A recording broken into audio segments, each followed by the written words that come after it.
নমস্কার বন্ধুরা, তৃপ্তি রান্নাঘরে আপনাদের সবাইকে স্বাগত। আমার ভিডিওটি যে যেখান থেকে দেখছেন না কেন, আশা করি আপনারা সবাই খুব ভালো আছেন।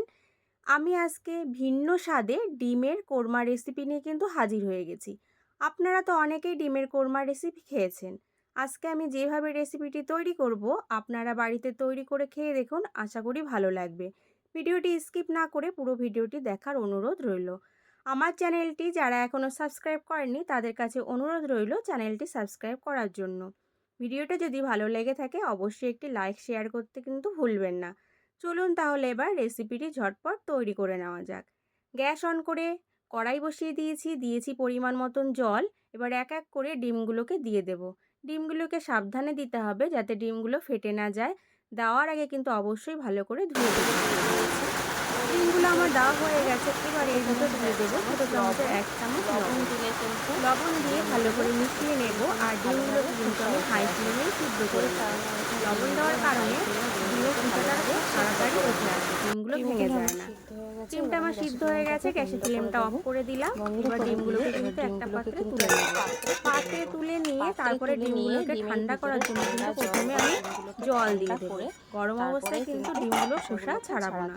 আমি জল দিয়ে দিয়েছি, এবার পুরোপুরি ঠান্ডা করে নেব। ঠান্ডা হয়ে গেলে ডিমের খোসাটা দেখবেন খুব সুন্দর ছাড়িয়ে আসে, আর ডিমগুলো কিন্তু একটুও ভেঙে যায় না। ঠিক সেই কারণে গরম অবস্থায় ডিমের খোসা ছাড়াবেন না। ডিমগুলো আমার খোসা ছাড়ানো হয়ে গেছে, দেখেই বুঝতে পারছেন কত সুন্দর আমি খোসা ছাড়িয়েছি। একটুও কিন্তু ডিমগুলো ভেঙে যায়নি।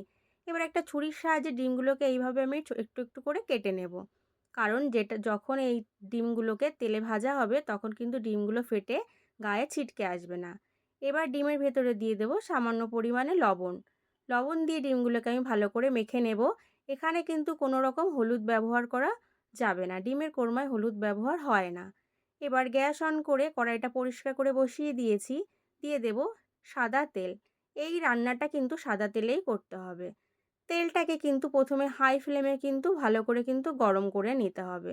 যখন তেলটা খুব ভালোভাবে গরম হয়ে যাবে তখন এর ভেতরে দিয়ে দেবো আমি একটা মাঝারি সাইজের পেঁয়াজ কুচি, যে পেঁয়াজটাকে আমি আগে থেকেই ভালো করে কুচি করে রেখেছিলাম। এবার পেঁয়াজটাকে কিন্তু এরকম নাড়াচাড়া করে ভালো করে ভেজে নেব।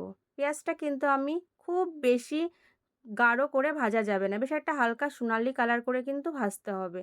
বেশি ভাজলে কিন্তু পেঁয়াজগুলো পুড়ে যাবে, তখন কিন্তু খেতে একদমই ভালো লাগবে না, তখন কিন্তু এটা তেতো তেতো ভাব হয়ে যায়।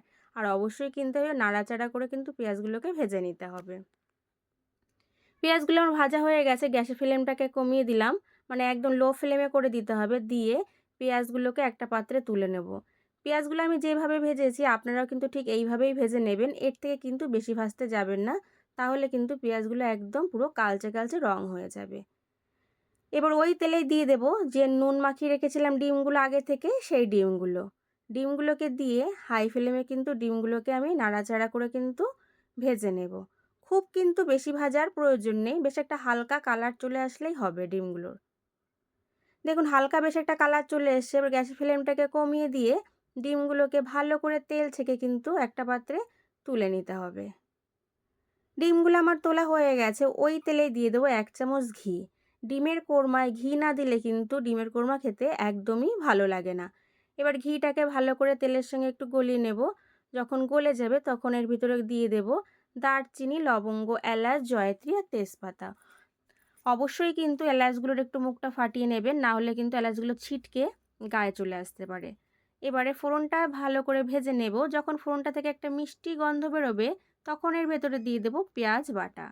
পেঁয়াজ বাটা দিয়ে ভালো করে নাড়াচাড়া করে পেঁয়াজটাকে কষিয়ে নেব, যাতে পেঁয়াজটা থেকে কোনো রকম কাঁচা গন্ধ না আসে। আর অবশ্যই কিন্তু এটাকে আমি হাই ফ্লেমেই কষাবো। আর এরকম মাঝে মাঝে নাড়াচাড়া করে কষাতে হবে, না হলে কিন্তু মশলাটা পাত্রের নিচে লেগে গিয়ে তখন কিন্তু একদমই খেতে ভালো লাগে না। দেখুন পেঁয়াজটা কিন্তু কষাতে কষাতে অনেকটাই কালার চেঞ্জ হয়ে এসেছে। এবারে এর ভেতরে দিয়ে দেবো আরও কিছু বাটা মশলা। বাটা মশলাটার মধ্যে আছে আদা, 4 কোয়া রসুন আর 4 থেকে 5টা কাঁচা লঙ্কা। কোরমায় কিন্তু বেশি ঝাল হলে কিন্তু একদমই খেতে ভালো লাগে না। আবারও মশলাগুলোকে নাড়াচাড়া করে কষিয়ে নিতে হবে, যাতে মশলা থেকে কাঁচা গন্ধ পুরোপুরি চলে যায়। মশলাটা আমার কষানো হয়ে গেছে। এবার গ্যাসের ফ্লেমটাকে কমিয়ে এর ভেতরে দিয়ে দেব কাজু বাদাম বাটা। কাজু বাদাম বাটা দিয়ে কষানোর সময় কিন্তু কোনো রকমে গ্যাসের ফ্লেমটাকে হাই ফ্লেমে রাখা যাবে না। অবশ্যই কিন্তু গ্যাসের ফ্লেমটাকে একদম কমিয়ে দিতে হবে। এবার কাজু বাদামটা দিয়ে ভালো করে আমি কষিয়ে নিয়েছি। এবারে এর ভেতরে দিয়ে দেব আমি লবণ। লবণটা কিন্তু যে যার স্বাদ অনুযায়ী কিন্তু ব্যবহার করবেন। আর দিয়ে দেবো একদম ছোট চামচের 1 চামচ কাশ্মীর লঙ্কার গুঁড়ো। এটা কিন্তু সম্পূর্ণ আমি কালারের জন্য ব্যবহার করেছি। এখানে কিন্তু কোনো রকমেই কিন্তু হলুদ ব্যবহার করা যাবে না। এবার সব মশলাগুলোকে ভালো করে মিশিয়ে যেটা আমি কাজু বাদাম বেটেছিলাম সেটা ধুয়ে একটুখানি জল দিয়ে দিলাম। জল দিয়ে আবারও কিন্তু আমি 1 মিনিট মশলাটাকে একটু কষিয়ে নেব। অবশ্যই কিন্তু এইভাবে নাড়াচাড়া করে মশলাটা কষাতে হবে। মশলাটা থেকে দেখুন তেল ছেড়ে এসছে, মানে মশলাটা আমার কষানো হয়ে গেছে। এবারে ওর ভিতরে আগে থেকে ভেজে রাখা ডিমগুলোকে দিয়ে আমি 2 মিনিট নাড়াচাড়া করে ডিমগুলোকে মশলার সঙ্গে কিন্তু কষিয়ে নেব। অবশ্যই এখন কিন্তু এটাকে হাই ফ্লেমে আমি কষাবো। মশলাটা কষানোর সময় অবশ্যই লক্ষ্য রাখতে হবে যাতে মশলাটা পাত্রের নিচে লেগে না যায়। মশলাটা আমার ভালোভাবে কষানো হয়ে গেছে। এবার এর ভেতরে দিয়ে দেব দুধ। এটা কিন্তু সম্পূর্ণ নারকেলের দুধ। এটা কিন্তু গরুর দুধ বা প্যাকেটের লিকুইড দুধ না। আপনারা একবার নারকেলের দুধ দিয়ে ডিমের কোরমার রেসিপিটা খেয়ে দেখুন। আশা করি আপনাদের সবার কিন্তু খুবই ভালো লাগবে। দুধটা দিয়ে ভালো করে সব কিছু মিশিয়ে নিতে হবে। মেশানো হয়ে গেলে এবারে কিন্তু এটাকে হাই ফ্লেমে রান্না করব। লো ফ্লেমে কিন্তু আর আমি এখানে রান্না করব না। দেখুন হাই ফ্লেমে রান্না করে নিয়েছি বলে দেখুন দুধটা কিন্তু অনেকটাই শুকিয়ে এসেছে। এবারে এর ভিতরে দিয়ে দেবো 1/2 চামচ চিনি, 1/2 চামচ গরম মশলার গুঁড়ো। 1/2 চামচ গরম মশলার গুঁড়ো আর চিনি দিয়ে ভালো করে কিন্তু মিশিয়ে দিতে হবে।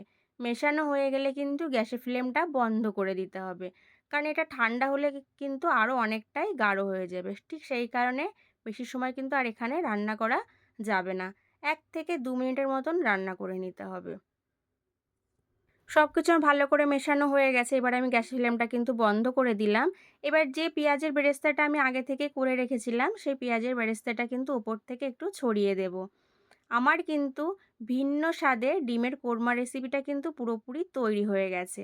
তাহলে আমি কি করে নারকেলের দুধ দিয়ে ডিমের কোরমা রেসিপিটা তৈরি করেছি, আপনারা তো অবশ্যই লক্ষ্য করেছেন।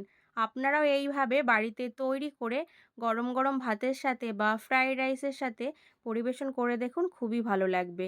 আজকের রেসিপি এই পর্যন্তই। ধন্যবাদ।